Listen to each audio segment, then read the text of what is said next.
Now, speaking of doing a few tours of duty, Ghostbuster video games have existed in the background of the movie since the beginning of the franchise. For the beginning of time for many of us, and Grant is here to take us through them all. All of them, my friend. That's I'm not going to take you through all of them.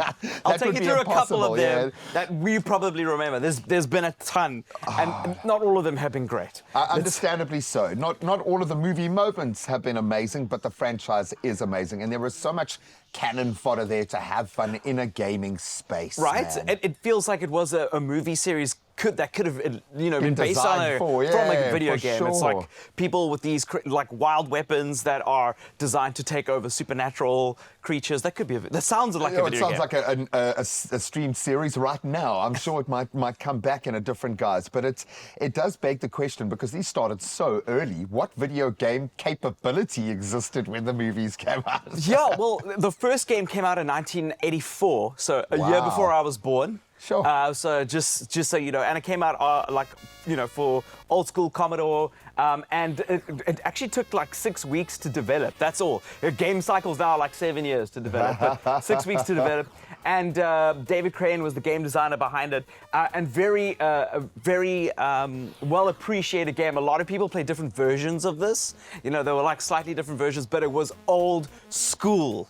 Right? You can see. You can see how exactly old school it was. And like you can even hear about the sound effects. I highly recommend it. It reminds me of like Cold Games and all those takes you to a happy place. Yeah, takes me to a happy place after school, winters. Yeah, as a kid. The next one was Ghostbusters 2. And this one also had different versions when it came out, because it came out on Atari and it also came out on MS-DOS. You can see there's kind of like a third-person shooter, arcade-like look to it. I think people like the graphic treatment, but I don't think people really like the actual game itself. But again, it showed it's off. It's quite comic-y. It's quite nice. I mean, there's something that this would fit in this kind of retro style of anime and animation now that we've got. That stood up even back then. I would love to see a Ghostbusters anime. Oh, that sounds like a great idea. I think you've just come up with something. It's something, man. It's something. I love that. But it was quite a leap forward for 2. Let's move now to the early 90s. Yes, we had Ghostbusters on...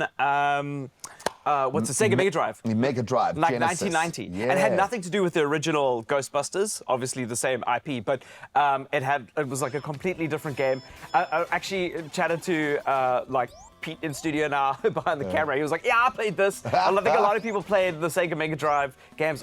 Obviously, 16-bit, better graphics. They had these bobbleheads. I think they designed the bobbleheads because of the graphics, and they wanted to make sure that the actors still look like the actors. So they can still keep that I think that's what they were going for. Oh, the Stay Puft Man. Yeah, no. and obviously the better graphics allow them to do better things. But it was like a side scroller game.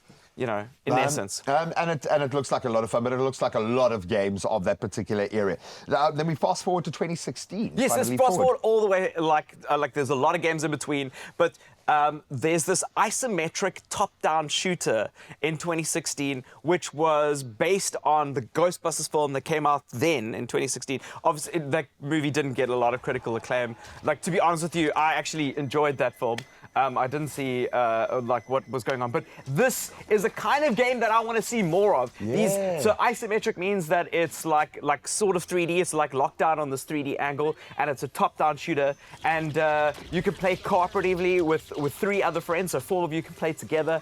And it just looks like a really cool game. But it didn't get critically reviewed really well. And unfortunately, the studio behind this game actually went under shortly after this game. So much promise. But yeah, look how great that game looks, and look how it's such a good idea. It's like a team-based shooter with ghosts and supernatural beings. It makes so much sense. Almost like a forerunner. If you think of the games and where gaming has gone as well in that cooperative space. I love that, man. Then we take another little quantum leap forward to Rise of the Ghost Lord in 2023. Yeah, so 2023, last year, we saw the first VR Ghostbusters game. And I think this was a very cool addition to the Ghostbusters universe. We saw mobile games, we saw games on older consoles, MS-DOS, we saw new iterations of what Ghostbusters could be, but it was the first time now that we could see Ghostbusters in the supernatural world as a virtual reality experience, putting yourself in those shoes. Into that space.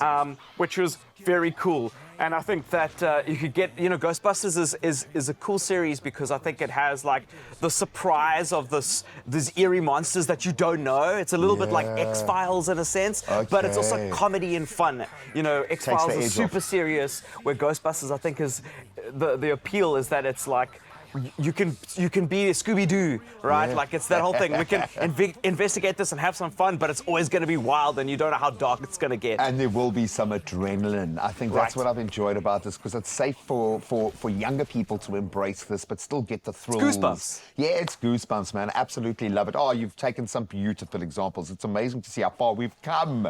Yeah, and how long the series has survived. I think it's just testament to show us how good that core idea is for storytelling. 100%. And that it's existed for so many decades. Oh, man, if you watch a series like the movies that made us, and you see how difficult it was to make that first Ghostbusters film, how close we came to it never existing.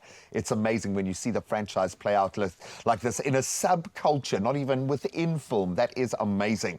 So what do you think makes a great Ghostbusters movie? Which one has stood out for you? And do you think the latest games have translated that flair, that adrenaline rush from the movie into the games, and they've done it well? And I think the humor is a definite thread there, as Grant has pointed out. So let us know. And while you're at it, you can go to all of our socials, or you can drop us a voice note and let us know, if you were a Ghostbuster, what would your go-to piece of equipment be? I think I would definitely don the Proton Pack, because I've worn one of those in my imaginary world probably about 1 million times, but we'd love to hear from you. You can let us know this morning on our social media pages. What are you talking about?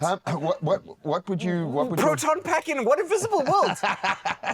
Graham, you don't just say that and not explain it. We've all had that. Haven't you transformed like an old broken something into a... Oh, in your imagination. Yeah. I was like, what's he on about? And well, now the bottom line is you can actually do it in a VR world. That's how far the games have come.